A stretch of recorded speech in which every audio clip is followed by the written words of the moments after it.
Look at the plants around you. So many plants, such a great variety. At the animals around you, such a great variety. So many animals around you. Or simply diversity, the number and types of organisms of an area. Or you can also say the variety of organisms of an area is called its diversity. USA, Taiwan, Japan, India, and so many more countries all sit together having a meeting, and Indian scientist says, हम इधर आम के वास्ते आया, आम की meeting के वास्ते. USA scientist says, what is this aam sham? I have come here for mango. Taiwan scientist said something else. Japan scientist said he had come for something else.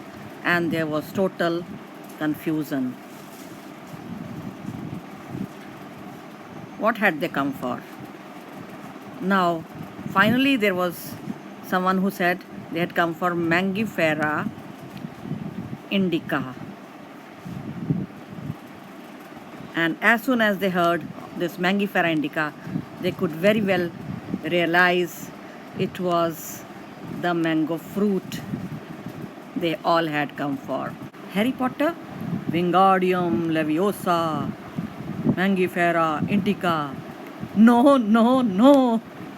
This is the scientific name, the biological name of mango I am referring to. And this such a kind of a name is for all the organisms.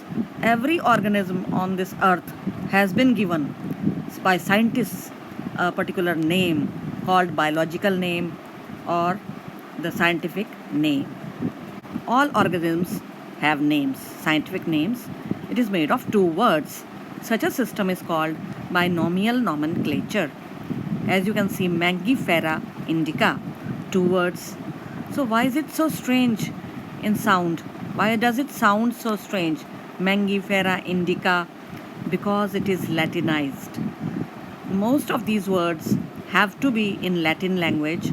They are Latinized. And why so? Because there is a rule for it.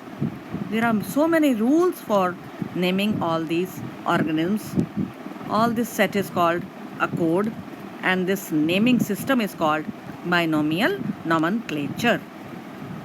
You are called Homo sapiens. Look, I have underlined these two words, and there is a small gap also supposed to be there. And this is the name for man.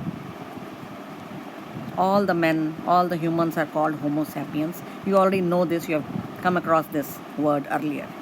And then another example of a biological name, Apis indica. Who could this be? What is this? Again underlined. This is the honey bee. Scientific name. And then there is another example, Rana tigrina. Who could this be? And again there has to be a gap in between. This is the frog that you see around you. So many organisms, all of them, the huge variety, has a scientific name consisting of two words each. And this is called binomial nomenclature. There is a word for it, binomial nomenclature. And no organism has been left out. Whatever have been discovered till now, all have scientific names. Carolus Linnaeus, he gave the binomial nomenclature, that is every name having two words in it. Mangifera indica. So such a system was first given by Carolus Linnaeus, a scientist, and he was also known as the father of taxonomy. Now what is this taxonomy? I will tell you later. And also he wrote a book called Systema Naturae. This is the full name, the scientific name, full name of mango. Now, what does this lin mean? This lin actually indicates Linnaeus, the short form of Linnaeus, Carolus Linnaeus. So the person who has named mango, his name has come at the back. This is a rule again. And same way, suppose you go to the jungle and you find a rare plant there, you discover a new plant. And so, if you think of naming also, you name that plant also, suppose, give scientific name. So will your name also come at the back, at the end of that name? Yes. So your name will also turn up at the back of the name of this rare plant. The codes of nomenclature, the rules of nomenclature, that is naming of organisms. And in biology there are two such codes, ICBN and ICZN. Full form of ICBN is International Code, C for code, for botanical nomenclature. So, if this is the name for ICBN, full form, what do you think will be the full form of ICZN? Any idea? You should get it. Yes, it is International Code for Zoological Nomenclature, of course. So these are set of rules for naming of all organisms, the biological names. The one rule is that Latin language is used always, or the English word is Latinized. Second is, the second rule is that the first word, say in Mangifera indica, which is the first word? Mangifera. So the first word always indicates a genus, and the second word, that is indica here, is indicating the species of mango. So the first word means genus always, the second word always indicates the species, that is jati prajati. That when you are writing the name, the biological name, then you have to write the two words separately enough.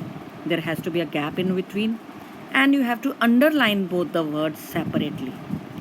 For example, say Rana tigrina, that is the frog, scientific name of frog.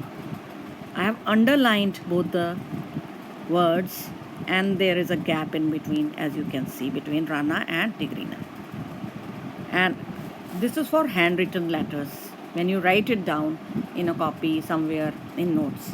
But when you get it in printed form, that is in books or in magazines, the name is written, then it has to be in italics, that is slanted way of writing the letters, Rana tigrina, like this, slanting letters. But do they have to underline? No, the books don't have to underline. They simply write in slanting manner, that is italics. It is called italics, writing in slanted fashion. The first word letter is always capital. Say for example, Apis indica is the name of honeybee, scientific name, biological name. And I have written the A, that is the first letter of the first word, in capitals. Always it has to be in capitals. Whereas if you look at the second word, that is indica, the first letter always has to be small letter. The author's name, the one who describes the name first, is written in the end, as I told you earlier also. Mangifera indica, Lin, remember? Or it could be simple L also. So for example, it is Ficus bengalensis,